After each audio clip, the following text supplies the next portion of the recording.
Hello everyone, स्वागत है आप सबका हमारी सीरीज लीगल करंट अफेयर्स में, जहां हम लेटेस्ट केसेस को समझते हैं उनके फैक्चुअल बैकग्राउंड के साथ।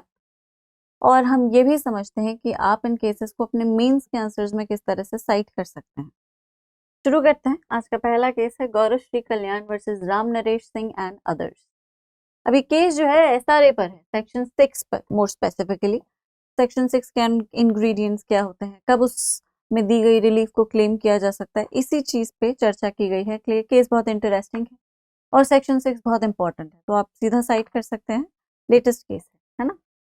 अब कहानी को समझ लेते हैं ताकि केस याद रहे। देखिए, ये एक प्रॉपर्टी है, लक्ष्मी सदन नाम है, ठीक है। अब ये लक्ष्मी सदन जो है, it was a building in Mumbai Dadar, और इसके ग्राउंड फ्लोर को राधे श्याम नाम के एक व्यक्ति ने टेनेंट के रूप में ऑक्यूपाई कर रखा था। अब ये बिल्डिंग एक अकेले व्यक्ति की नहीं थी, इस बिल्डिंग के ऊपर मल्टीपल लोगों का शेयर था, और 50% शेयर जो था वो सरोज नाम की एक महिला का था। अब सरोज ने एक विल की अपने जीवन काल में, और उन्होंने उस विल में अपना पूरा 50% शेयर जो था वो राधे श्याम को बिक्विथ कर दिया। मरने के बाद मेरा जो 50% शेयर है वो राधे श्याम को मिलेगा।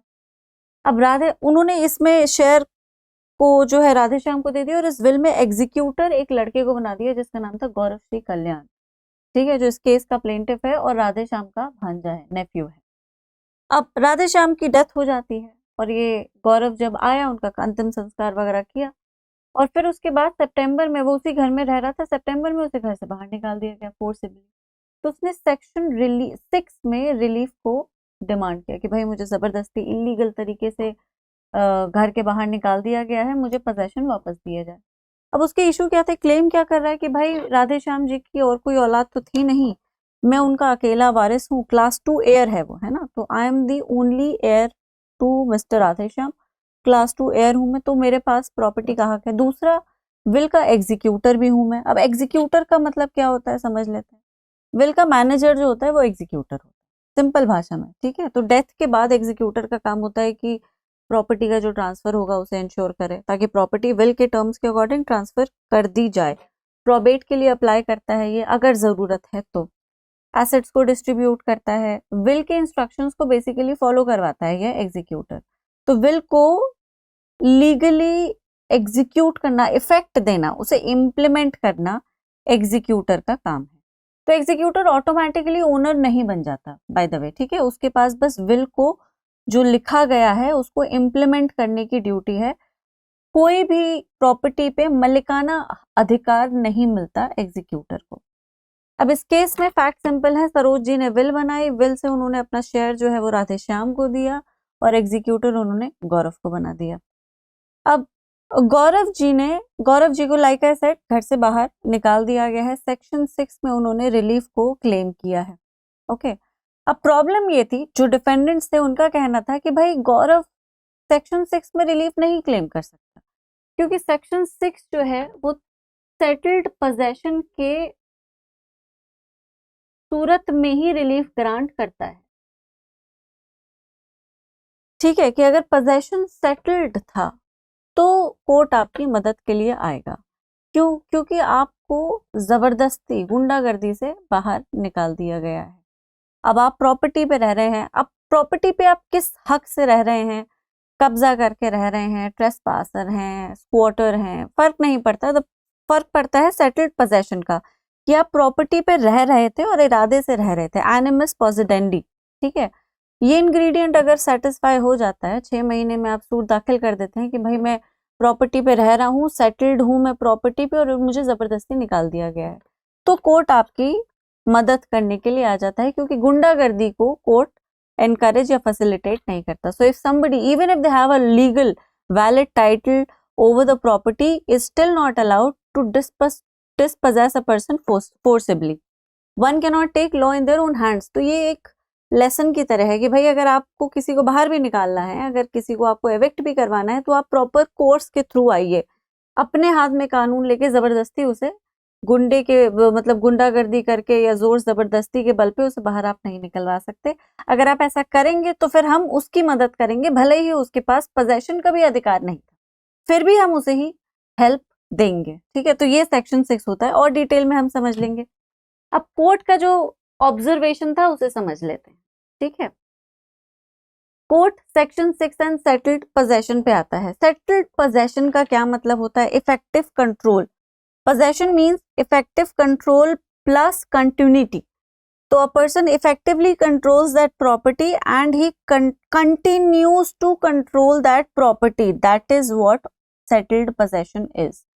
अगर एक व्यक्ति ओकेजनली आता है, सिर्फ रहने के लिए आता है या किसी रिचुअल को कंप्लीट करने के लिए आता है, किसी फॉर्मेलिटी के लिए आता है, तो वो एक मियर विजिट के लिए आ रहा है, उसे हम सेटल्ड पोजेशन का नाम नहीं दे सकते। अब प्लेंटिफ का, गौरव का क्या पैटर्न है कि वो जॉर्डन का परमानेंट रेजिडेंट है, कभी कभी विजिट करता है। लास्ट विजिट वो डेथ के बाद के जो रिचुअल्स हैं उनको करने के लिए आया था। इंडिया में उसका रेजिडेंस स्टेबल नहीं है। तो अब जब एक व्यक्ति की नौकरी बाहर है, उसका रेजिडेंस बाहर है, वो सिर्फ कभी कभी इंडिया में आता है, तो वो सेटल्ड पोजेशन कैसे क्लेम कर सकता है? पहली क्लेम जो है उसका वीक हो जाता है। अब हम आते हैं एनिमस पोसिडेंडी पर। ठीक है, एनिमस पोसिडेंडी अभी अपने आप में बहुत इंपॉर्टेंट कंसेप्ट है, इसी पर सेक्शन 6 पूरा रिवॉल्व करता है। ठीक है, और ये जजमेंट का सबसे शार्प पॉइंट भी था। अगर आपको पोजेशन मिल जाए, कोर्ट ने यही पूछा सीधा कि अगर तुम्हें पोजेशन मिल जाए तो तुम क्या करोगे? लॉक करके वापस चले जाओगे? ऑब्वियसली रहोगे तो नहीं, क्योंकि रहते तो तुम जॉर्डन में हो। तो अगर हम तुम्हें दे भी दें पोजेशन कि चलो ठीक है, तुम्हें जबरदस्ती बाहर निकाल दिया गया, नहीं निकालना चाहिए था, तो तुम घर में रहोगे?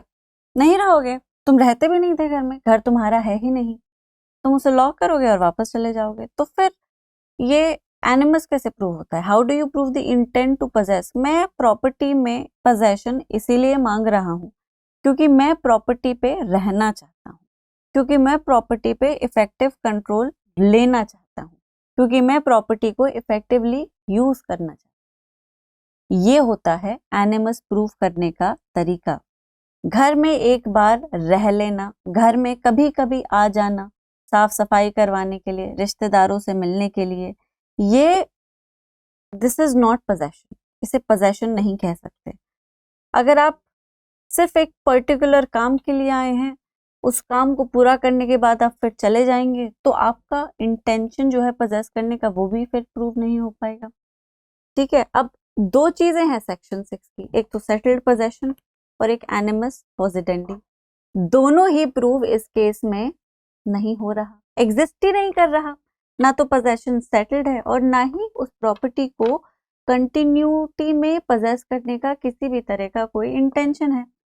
अच्छा, अब इसका सेकंड क्लेम कि भाई मैं एयर भी हूं प्लस एग्जीक्यूटर भी हूं, तो कोर्ट का कहना था कि भाई एग्जीक्यूटर होने का मतलब ये नहीं कि आपको पोजेशन मिल जाएगा या ओनरशिप मिल जाएगी। ब्लड रिलेशन का होना मात्र पोजेशन गारंटी नहीं करता, ओनरशिप गारंटी नहीं करता, पोजेशन तो बहुत दूर की बात है। ठीक है, टेनेंट के रिलेटिव हैं आप, तो भी आपका पोजेशन या ओनरशिप गारंटीड नहीं है।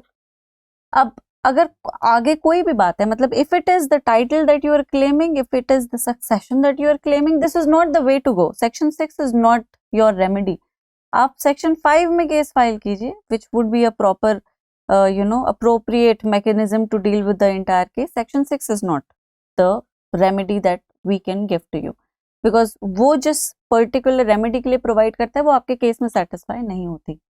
तो इस केस को बॉम्बे हाई कोर्ट में फिर डिसमिस कर दिया गया। इंटरिम एप्लीकेशन जो थी इसकी रिजेक्ट हो गई और पोजेशन को रिस्टोर नहीं किया गया। ठीक है, तो दिस वाज द केस। देख लेते हैं एक बार।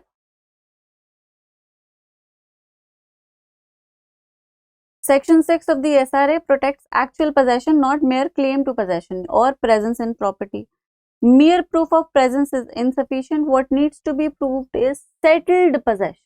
ठीक है, जैसे कि मैंने बता दिया, what needs to be proved is settled possession, जो कि इफेक्टिव है, अनडिस्टर्ब्ड है और नॉलेज में है। किसकी नॉलेज में? ओनर की knowledge. Ram Gowda versus M Vardhappa Naidu 2004 का केस है एंड पूनम राम वर्सेस मोती राम 2019 का केस है, जिसमें कोर्ट ने एम्फसाइज किया था कि भाई कैजुअल या स्ट्रे एक्ट जो है वो पोजेशन या प्रोटेक्शन पोजेशन के मामले में जो लोग डिमांड करते हैं उसको वारंट नहीं करती है। सेक्शन 6 एक टेम्पररी रिलीफ प्रोवाइड करता है जब तक कि राइवल क्लेम्स एडजुडिकेट नहीं हो जाते। इसमें किसी भी तरह की अपील या रिव्यू परमिटेड नहीं है। It is a summary nature suit, it is a summary nature suit, तभी 6 महीने दे रखे हैं, ठीक है, इसीलिए 6 महीने दे रखे हैं उसको सेटल करने के, कि 6 महीने के अंदर अंदर आके आप अपने पोजेशन को क्लेम कर सकते हैं। उसके बाद फिर लिमिटेशन भी एक्सपायर हो जाता है, then you can not come to the court, ठीक है। तो समरी रिलीफ है, एट द मोमेंट पोजेशन किसको मिलना चाहिए, टेम्परेरीली इंटरिम, वो पोजेशन उस टाइम पे जिसको भी ज्यादा जरूरत होगी दे दिया जाएगा, ठीक है। जिसके पास उस वक्त कस्टडी होनी चाहिए उसको कस्टडी दे दी जाएगी। आगे जो कस्टडी कंटिन्यू रखने का अधिकार किसका है, ये प्रॉपर सूट में डिस्कस किया जाएगा। समरी सूट में इन सब चीजों को नहीं देखा जाता, तो सेक्शन 6 में ये सब नहीं देखा जाता, ठीक है। अब आते हैं एनिमस पोसिडेंडी और प्लेंटिफ का स्टेटस। कोर्ट ने एम्फसाइज किया कि पोजेशन में एनिमस पोसिडेंडी होनी चाहिए, the conscious intent to control and exclude others from the property. ये होता है एनिमस पोसिडेंडी, कि मैं प्रॉपर्टी को पजेस करूंगा और किसी को पजेस करने नहीं दूंगा। प्लेंटिफ जॉर्डन का परमानेंट रेजिडेंट है जो कभी कभी आता है, तो इसके पास इंटेंशन टू पजेस है ही नहीं लक्ष्मी सदन को पजेस करने की। वो राधेश्याम के लास्ट राइट्स करने के लिए आया था और ये लास्ट राइट्स करने के लिए उसे पूरी प्रॉपर्टी का कंटिन्यूड पोजेशन चाहिए। This is not something that make sense. Court ने नोट किया कि पोजेशन को रिस्टोर करना सिर्फ प्लेंटिफ का प्रेमाइस को लॉक कर देना होगा and returning to Jordan, defeating the purpose of section 6 which is only to give a person possession which he thinks should be given to him, क्योंकि उसे illegally dispossess कर दिया गया है। तो जब तक सही रास्ते से आप possession को claim करने नहीं आएंगे तब तक कानून आपकी मदद नहीं करेगा। अगर आपने गलत रास्ता अपना लिया जोर जबरदस्ती के बल पे, गुंडागर्दी के बल पे, तो फिर कोर्ट उसी की मदद करेगा जिसके साथ ये जोर जबरदस्ती की गई है, ठीक है। और भी प्रिंसिपल्स को और बैलेंस ऑफ कन्वीनियंस को भी डिस्कस किया गया। बहराम तेजानी वर्सेस अमीन जगानी 2017 का केस है, जिसमें कोर्ट ने होल्ड किया था कि भाई रिलेटिव्स के साथ रहना ग्रेटिट्यूअस लाइसेंसीज बन के वो इंडिपेंडेंट पजेसरी राइट्स नहीं देता।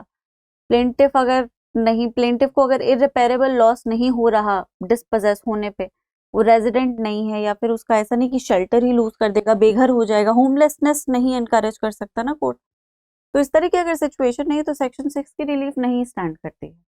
अगर बहुत सारी ऑल्टरनेटिव रेमेडीज हैं और tenancy declaratory suits for tenancy rights या title based suit for ownership का भी स्कोप है and you do have a place to stay, then go for that, don't come under section 6।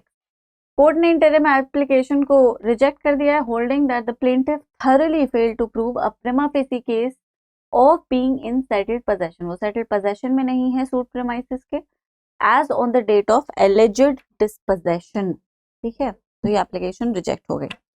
अब सेक्शन 5 और 6 जो कि बहुत इंपॉर्टेंट है उन्हें थोड़ा सा डिस्कस कर लेते हैं, है ना। अब section 5 basically deals with the recovery of possession through title. अगर आपके पास टाइटल है लेकिन आपके पास पोजेशन नहीं है तो आप सेक्शन 5 के रास्ते से जाते हैं और पोजेशन को क्लेम कर सकते हैं। किस बेसिस पे? पोजेशन मेरे पास होना चाहिए, मैं इस जमीन का मालिक हूं। तो मालिकाना अधिकार के एवज में जब आप प्रॉपर्टी पर इफेक्टिव कंट्रोल सीख करते हैं तो रास्ता सेक्शन 5 से निकलता है, ठीक है। तो अगर आप प्रूव कर दें कि प्रॉपर्टी आपकी है, ओनरशिप आपके पास है, टाइटल आपके पास है और कोई और आपकी प्रॉपर्टी पर इलीगली कब्जा करके बैठा है तो आपको कोर्ट आपका पोजेशन दे देगा, ठीक है। लेकिन ये ऐसे ही नहीं होता कि आप गए कोर्ट में, माय लॉर्ड देखिए प्रॉपर्टी मेरी है, ये व्यक्ति जबरदस्ती मेरी प्रॉपर्टी पर कब्जा करके बैठा। कोर्ट आपसे कहेगा प्रूव करो प्रॉपर्टी तुम्हारी है ना। तो पूरा ट्रायल होता है, एविडेंसेस लिए जाते हैं, विटनेसेस आते हैं, डॉक्यूमेंट प्रूफ सब कुछ होता है जो कि एक नॉर्मल ट्रायल में होता है। और फिर अगर कोर्ट सेटिस्फाई हो जाए कि हाँ वाकई आप कंप्लीट ओनर है, एब्सोल्यूट टाइटल है आपके पास, कोई इनकम्बरेंस वगैरह कुछ नहीं है, कोई कॉन्फ्लिक्टिंग इंटरेस्ट नहीं है, तो फिर आपको पोजेशन भी दे दिया जाता है on the basis of your an encumbered proper title, ठीक है। तो इसमें फुल सूट होता है। Section 5 warrants a complete suit, regular civil suit जिसमें पूरा सिविल प्रोसीजर कोड फॉलो होगा, एविडेंस देखा जाएगा, बर्डन ऑफ प्रूफ होगा, ठीक है, टाइटल डिसाइड किया जाएगा। उसके बाद फिर इसमें अपील भी इसीलिए अलाउड होती है, अपील भी हो सकता है, रिविजन भी हो सकता है, रिव्यू भी हो सकता है, सॉरी। अब इसमें अपील अलाउड होती है दिस, क्योंकि ये कंप्लीट सूट है पूरा पूरा ट्रायल कंडक्ट होता है इसमें, तो इसमें अपील अलाउड होती है, ठीक है। तो the core formula of section 5 is there has to be a title plus wrongful possession and then you seek for a decree for possession. So title plus wrongful possession is what section 5 essential ingredients are. section 5 में आपको remedy तभी मिलती है जब title आपके पास हो और wrongful possession किसी और के पास, ठीक है। अब ये this kind of relief or the relief that is guaranteed under section 5 is permanent, it is a long term relief, ठीक है। section 6 जो है वो possession based सूट है। अब यहाँ पे ये नहीं देखा जाता कि आप ओनर थे, आप टेनेंट थे, आपका पोजेशन लीगल था, आपके पास मालिकाना अधिकार था, आपके पास टाइटल था, आपके पास कोई भी राइट था उस प्रॉपर्टी को पोजेस करने का, कुछ नहीं देखा जाता। बस ये देखा जाता है कि आपने प्रॉपर्टी को पोजेस कर रखा था, you are effectively controlling that property continuously, ठीक है। That is what possession literally is. तो सेक्शन 6 उसी पोजेशन को प्रोटेक्ट कर लेता है जो इफेक्टिव था, काफी टाइम से चला आ रहा। सेक्शन 6 में कोर्ट इसकी तह तक नहीं जाता कि वो पोजेशन सही था, गलत था, इलीगल था, ट्रेसपासिंग था, नो। बस यही देखा जाता है कि पोजेशन था, सेटल्ड नेचर का और कंटिन्यूस, ठीक है। और इस सेटल्ड पोजेशन से बाहर उसे जबरदस्ती निकाल दिया गया, बिना एविक्शन सूट को इंस्टीट्यूट किए, बिना कोर्ट की मदद लिए, जोर जबरदस्ती से गलत तरीके को इस्तेमाल करके उसे फोर्स के साथ डिस्पोजेस कर दिया गया है। किस व्यक्ति को? जो उस प्रॉपर्टी प्रेमाइस को कंटिन्यूअसली इफेक्टिवली कंट्रोल कर रहा, ठीक है। अब सेक्शन 6 एक समरी रेमेडी प्रोवाइड करता है। यहाँ पे किसी को टाइटल नहीं प्रूव करना, यहाँ पे ओनरशिप कंप्लीटली रेलेवेंट हो जाती है। आपको बस यही प्रूव करना होता है that I was in possession and I was thrown out unlawfully, ठीक है। I was holding the property और मुझे जबरदस्ती बाहर धक्के मार के निकाल दिया गया, बस ये चीज प्रूव करनी पड़ती है। कोर्ट इमीडिएटली स्टेटस को रिस्टोर कर देता है कि ये कैसे कर दिया आपने, हम यहाँ बैठे हैं, हमें आपको हमारी मदद लेनी चाहिए थी, आपने खुद कैसे कर दिया ये, how did you dare to take law in your own hands, not allowed in any situation whatsoever। इसीलिए ये रेमेडी दी गई है। तो इसका कोर फॉर्मूला क्या है? possession plus illegal dispossession। you possess the property and then you were illegally dispossessed out of that property। और section 6 की रेमेडी आपको मिल जाती है, लेकिन ये रेमेडी आपको with in 6 months of disposition claim करनी पड़ती है। 6 महीने के अंदर अंदर आप अपने पोजेशन को रिस्टोर करवा सकते हैं, ठीक है। अब इसका स्पेशल फीचर क्या है? क्योंकि ये एक समरी सूट के नेचर का है, इसमें कोई अपील नहीं होता, कोई रिव्यू नहीं होता, है ना। और जो टाइटल होता है वो तो इररेलेवेंट ही होता है, सिर्फ पोजेशन को देखा जाता है। मतलब कोई लंबा चौड़ा डिटेल्ड ट्रायल नहीं होता, कोई एविडेंस विटनेस वगैरह की जरूरत नहीं पड़ती। कोर्ट अगर आपके पोजेशन से सेटिस्फाई हो जाता है तो उस पोजेशन को रिस्टोर कर देता है, unless the other person who forcibly until that person who forcibly dispossessed you goes through a proper legal route if he has a better title, ठीक है। तो ये था केस और ये थे केस के प्रोविजन। तो आई होप मैंने आपको समझा दिए हैं। अगले केस की तरफ बढ़ते हैं। यह है section 6 requirements of relief distinction from title based suits, ठीक है। नेक्स्ट केस है general manager UP cooperative bank limited versus Achhelal. अब इस केस में क्या हुआ कि UP cooperative bank registered under the cooperative societies act 1912 in 1959। अब इस बैंक के एम्प्लॉयज ने एक सेपरेट सोसाइटी रजिस्टर की, ठीक है। और ये सोसाइटी इसलिए बनाई गई ताकि बैंक प्रेमाइसेस में एक कैंटीन ओपन किया जा सके। कैंटीन उन्होंने खोल ली।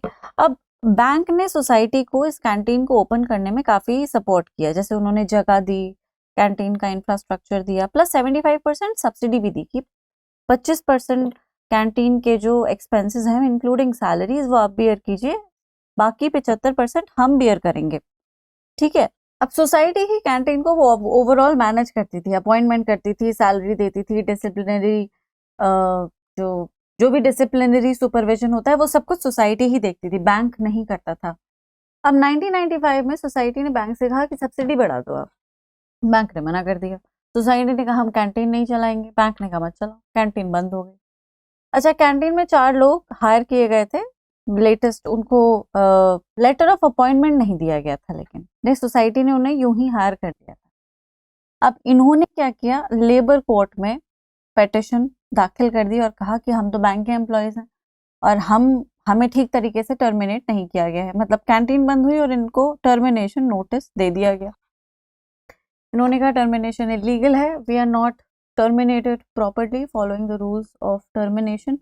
हम बैंक के एम्प्लॉयज थे, हमें टर्मिनेशन के बेनिफिट का फ़ायदा मिलना चाहिए, रीइंस्टेटमेंट दिलवाओ हमें या फिर रिट्रेंचमेंट, बहुत कुछ होता है, अभी समझेंगे। तो सॉरी, तो काट देते हैं। अब 1995 में क्या हुआ कि सोसाइटी ने बैंक से कहा कि आप सब्सिडी बढ़ा दो। बैंक ने मना कर दिया, तो सोसाइटी ने कहा हम कैंटीन बंद कर देंगे, बैंक ने कहा बंद कर दो, कैंटीन बंद हो गया। अब इनमें से कुछ न्यू हायरिंग थी 4 लोगों की, इंक्लूडिंग अच्छे लाल, जिनको लेटर ऑफ अपॉइंटमेंट नहीं दिया गया था, लेकिन कैंटीन जब बंद हुई तो इनको लेटर ऑफ टर्मिनेशन दे दिया गया। अब ये अपने इस अन्याय को लेकर लेबर कोर्ट में चले जाते हैं और कहते हैं हम बैंक के एम्प्लॉय हैं, सोसाइटी तो सिर्फ नाम की है, तनख्वाह हमारी बैंक से आती है, होल्ड हमें मतलब एम्प्लॉय हमें बैंक करता है, तनख्वाह बैंक देता है, तो मतलब taking this into consideration that we are bank employees, हमें प्रॉपरली इंडस्ट्रियल एक्ट्स के रूल्स जो है और सारे रूल्स को फॉलो करके टर्मिनेट करना था, अगर इनको टर्मिनेट करना ही था तो। You cannot just terminate us like that. There's an entire procedure in place that you have to follow, जो कि सही भी है। अगर ऑर्गेनाइजेशन होती है जिसको उसे अपने एम्प्लॉयज को निकालना होता है तो उन्हें सर्विस रूल्स को फॉलो करना पड़ता है ना, जैसे कि नोटिस दो, फिर उसके बाद इंक्वायरी हो, फिर उसके बाद रीट्रेंचमेंट कॉम्पनसेशन दिया जाता है। तो ये सब नहीं हुआ था। इन लोगों का कहना था कि भाई नोटिस नहीं दिया गया, हमें हमारे खिलाफ कोई इंक्वायरी नहीं हुई, हमें कोई रिट्रेंचमेंट कॉम्पनसेशन नहीं दिया। Industrial disputes act section 25F इन सारी चीज़ों को गवर्न करता है। उसमें प्रोसीजर दिया हुआ है that if you are to terminate an employee, how would you do it, you would follow the rules given in the section. उस सेक्शन से कंप्लाई नहीं किया गया, तो अब क्योंकि ये कुछ भी नहीं किया गया तो टर्मिनेशन हमारा इलीगल है, हमें रीइंस्टेट किया जाए। लेबर कोर्ट ने कहा बिल्कुल सही बात है, और क्या, बैंक के आप एम्प्लॉयज हो, प्रॉपर इफेक्टिव रूल को फॉलो नहीं किया गया, आपको रीइंस्टेट कर दिया जाएगा। रीइंस्टेटमेंट का ऑर्डर आ गया और बैक पे को जितना भी पुरानी सैलरी थी उसको इंटरेस्ट के साथ, एरियर्स को इंटरेस्ट के साथ पे करने का ऑर्डर। हाई कोर्ट ने इसे कंफर्म कर दिया कि लेबर कोर्ट का कथन सही है। बैंक फाइनली सुप्रीम कोर्ट जाता है, ठीक है। अब सुप्रीम कोर्ट का कहना था कि भाई सब्सिडी हो, जगह हो, इंफ्रास्ट्रक्चर हो, ये तीनों चीजें भी अगर दे दे कोई तो एम्प्लॉयर एम्प्लॉय का रिश्ता नहीं बनता, ठीक है। और इसी से ये केस इंटरेस्टिंग बनता है कि भाई एम्प्लॉयर एम्प्लॉय का रिश्ता आखिर बनता कैसे है। अब यहाँ पे आप किस तरह से इसे साइड कर सकते हैं, वाइकेरियस लाइबिलिटी में इसका काफी अच्छा यूज हो सकता है। हालांकि इंडस्ट्रियल डिस्प्यूट से रिलेटेड है, लेबर कोड से रिलेटेड है, लेकिन employer employee relationship is a very crucial part of vicarious liability, ठीक है। तो whenever you are writing a long answer on that, and of course you need to explain the relationship, क्योंकि vicarious liability का core element है वो। हालांकि इसमें vicarious liability जैसी कोई चीज नहीं है, लेकिन क्योंकि रिश्ते को, एम्प्लॉयर एम्प्लॉय रिलेशनशिप को समझाया गया, तो आप इसे यूज कर सकते हैं, is what I am saying. ऐसे ही केसेस को यूज किया जाता है, ठीक है। अब कोर्ट ने कुछ पैरामीटर्स को रखा है कि इन पैरामीटर्स को देखो, ठीक है। इन पैरामीटर्स पे तुम्हारी हाँ या ना डिसाइड करेगी कि तुम्हारा मालिक कौन है। सबसे पहले तुम्हारा अपॉइंटमेंट किसने किया, सोसाइटी ने किया। तुम्हें सैलरी कौन देता है, सैलरी भी सोसाइटी देती है। हालांकि पे मास्टर मतलब बैंक सब्सिडी देता है, लेकिन पे मास्टर नहीं है। पैसा बैंक से नहीं, बैंक नहीं दे रहा, सैलरी बैंक के नाम पे क्रेडिट नहीं हो रही, सैलरी सोसाइटी से ही आ रही है ना। अच्छा, आपको अगर निकालना हो, आपकी नौकरी अगर खत्म करनी हो, तो कौन करेगा कि भाई जिसने नौकरी दी है, कौन था, सोसाइटी। बैंक ने टर्मिनेशन ऑर्डर दिया भी नहीं था, by the way, termination order society की तरफ से ही आया था। अगर आप कोई गलती करते हैं, कुछ भी ऐसा रूल वायलेट करते हैं, तो आपके अगेंस्ट डिसिप्लिनरी एक्शन कौन लेगा, वो भी सोसाइटी लेगी। आपकी जो सर्विस की कंटिन्यूटी है वो किसके साथ है, सोसाइटी के साथ है। कैंटीन पर कंप्लीट कंट्रोल सुपरविजन किसका था, सोसाइटी का था। अब बैंक का रोल क्या है, सब्सिडी देने का है, स्पेस और फाइनेंशियल हेल्प, दैट्स इट। बस ये तो सब वेलफेयर सपोर्ट है, ठीक है। All of this is a welfare support.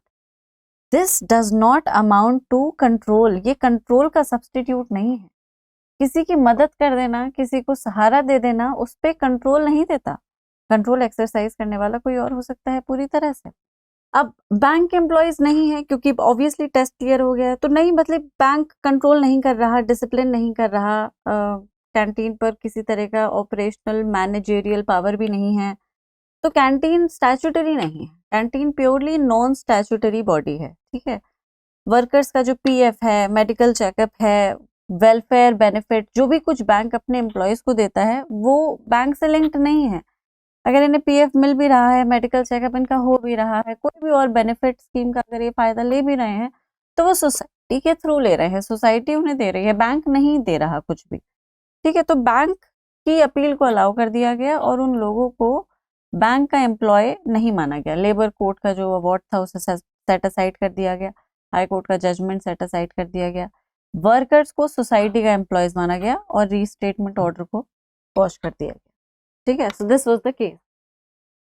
Court का एनालिसिस देख लिया है, मैंने समझा ही दिया है। अपॉइंट कौन कर रहा है वर्कर्स को, who appoints the worker, who pays their salaries, who has authority to dismiss, who can take disciplinary action, whether there is a continuity of service and extent of complete control and supervision। इन सब सवालों का जवाब था society, bank तो कहीं था ही नहीं। तो फिर बैंक कैसे, बैंक के एम्प्लॉयज आप कैसे हो, ठीक है। तो ये थे कोर्ट के डायरेक्शन। अब इसमें टेस्ट दे रखा है, एम्प्लॉयर एम्प्लॉय रिलेशनशिप को डिटरमाइन करने का टेस्ट। सबसे पहला है कंट्रोल टेस्ट। ये पोस्टुलेट करता है कि जब हायरर का वर्क जो है उस पर कंट्रोल होता है, मतलब जो असाइन किया गया है काम, जो ड्यूटी दी गई है, उनके ऊपर एम्प्लॉयर का कंट्रोल है। वो किस तरह से की जाएंगी, कब की जाएंगी, कौन उन्हें करेगा, इसे मॉनिटर करता है एम्प्लॉयर, ठीक है। तो when the work of the employee is being controlled by a person, that person is known as the employer, ठीक। दूसरा है ऑर्गेनाइजेशन इंटीग्रेशन टेस्ट। दूसरा टेस्ट देखता है कि भाई वर्क का के इंटीग्रेशन की डिग्री क्या है हायरर का प्राइमरी बिजनेस के साथ। हायर लेवल ऑफ इंटीग्रेशन मतलब greater likelihood of employ status. Test became relevant with modern professional work where employers में lack technical expertise to direct manner of work. अब देखो सोचने वाली बात है, सरकार का ही एग्जाम्पल ले लेते हैं। बहुत सारी ऐसी चीजें, बिल मैंने पता नहीं बताया कि नहीं, लेकिन let's talk about a law. जब भी कोई लॉ आता है तो उसमें एक्सपर्टीज की जरूरत पड़ती है, एक्सपर्ट ओपिनियन की जरूरत पड़ती है। सबसे क्लासिक एग्जाम्पल होगा अभी पिछले साल में ही दिल्ली एनसीआर में जो हैवी ड्यूटी व्हीकल्स थे वो बहुत पोल्यूशन कॉज करते हैं, है ना। अब कोर्ट ने कहा कि भाई इनको, नहीं कोर्ट नहीं, मतलब एक ऑर्डर के थ्रू कहा गया कि आप इन्हें दिल्ली एनसीआर में मत पार्क कीजिए, आप इन्हें बाहर पार्क कर दीजिए, ठीक है। Park them outside the Delhi NCR, मतलब don't park them in the depot located in Delhi, park them outside the depot.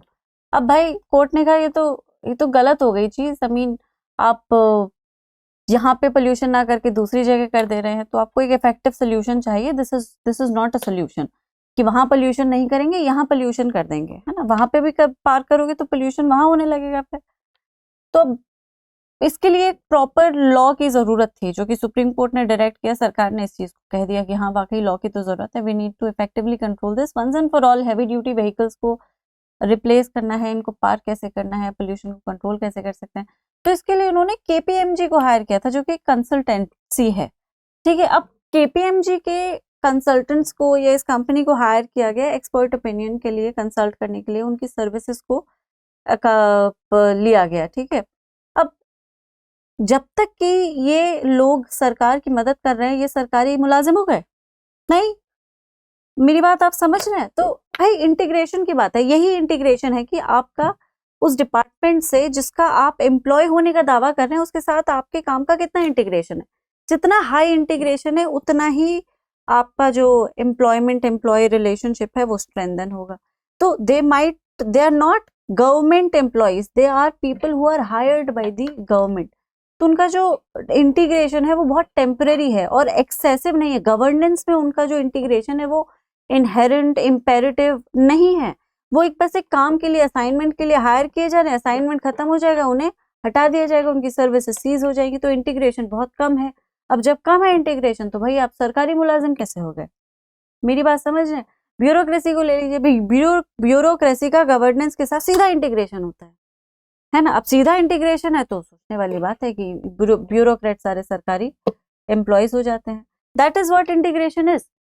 Multiple factor test, ये तो हमने डिस्कस कर लिया। Control, ownership, integration, chance of profit, risk of loss, master's power of selecting servant, payment of wages और remuneration, master's right to control method of doing work, master's right of suspension और dismissal. ये test हैं जो master, servant, employer, employee की relationship को govern करते हैं, actually decide करते हैं। अगर ये सारे फैक्टर्स सेटिस्फाई हो जाते हैं तो ये रिलेशनशिप भी एस्टैब्लिश हो जाता है। ठीक है, तो इंडस्ट्रियल डिस्प्यूट्स एक्ट या लेबर लॉस तो आपके सिलेबस में नहीं होते हैं, लेकिन टॉर्ट, वाइकेरियस लायबिलिटी आपके सिलेबस में होता है, और उस टॉपिक के लिए ये केस आप फिट कर सकते हैं। क्यों समझाने के लिए? एम्प्लॉयर एम्प्लॉय रिलेशनशिप समझाने। ठीक है, तो ये था आज का केस, आज के केसेस। इनफैक्ट आई होप आपको समझ आए, अच्छे इंटरेस्टिंग केसेस थे। इसी तरह केसेस को समझने के लिए रेगुलरली हमारी सीरीज को फॉलो करते रहिए। ठीक है, ये केसेस कितने इंपॉर्टेंट है ये मुझे आपको समझाने की जरूरत नहीं। मुझे लगता है कुछ बच्चे ये सोचने लगे कि अभी 3 साल का टाइम है या फिर जुडिशरी के लिए भी एलिजिबल नहीं हो तो अभी पढ़ के क्या करें। मैं ये बात पहले भी कह चुकी हूँ, आज फिर से कहूंगी, judiciary is not a child's game that you can learn in a day और 2, इवन 6 months आर लेस। ठीक है, जुडिशरी या उस कुर्सी पर बैठने के लिए तैयारी करनी पड़ती है, और उस तैयारी को आप साल 6 महीने में नहीं पूरा कर सकते। उस तैयारी के लिए वक्त चाहिए। इसलिए पढ़ाई, अगर आप संजीदा हैं, जज बनना चाहते हैं और आने वाले 3 साल से पहले आप एग्जाम को नहीं दे सकते, तो तैयारी अभी से करें, तब आप जज बन पाएंगे। ठीक है, अगर आप सोच रहे हैं कि जब तक एलिजिबल नहीं हो जाऊंगा तब तक किताब नहीं उठाऊंगा, तो फिर ये अप्रोच गलत है। आप, I am very sorry to say, जज नहीं बन सकते। This is not how you become a जज। वो कुर्सी बहुत इंपॉर्टेंट है, उस कुर्सी के पास बहुत पावर है, और वो पावर आपको मिलनी भी चाहिए। इस चीज का डिसीजन अभी हो जाएगा, आपकी मेहनत से हो जाएगा। ठीक है, बाकी मेहनत के लिए जरूरी है कि आप अपने आंसर राइटिंग पे बहुत मेहनत करें।